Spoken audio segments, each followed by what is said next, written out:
जा बेवफा अब लौट के ना आना, जा बेवफा अब लौट के ना आना।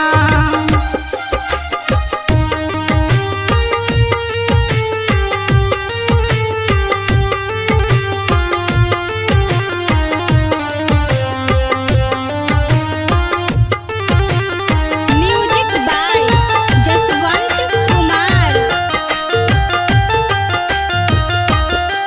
मैं भी अकेली जी लूंगी, तन्हा के आंसू पी लूंगी। तुमने जो चोट दिया है उसको कभी ना भूलूंगी।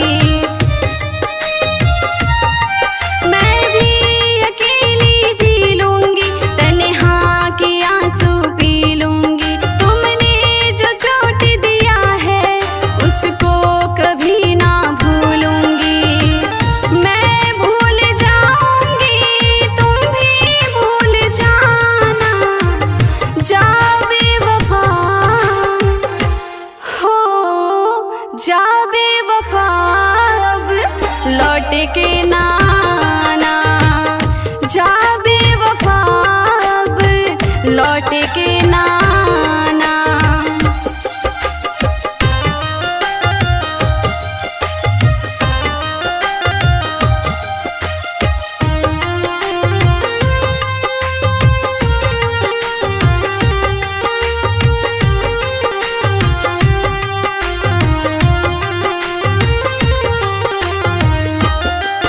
कसमें भी तेरा झूठा था, वादा भी तेरा झूठा था।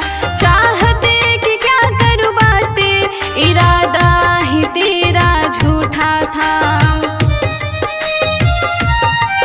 कसमें भी तेरा झूठा था, वादा भी तेरा झूठा था।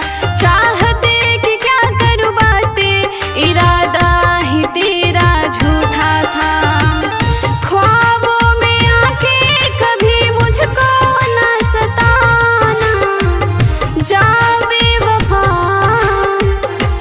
हो, जा बेवफा अब लौट के ना आना, जा बेवफा अब लौट के ना आना, जा बेवफा अब लौट के ना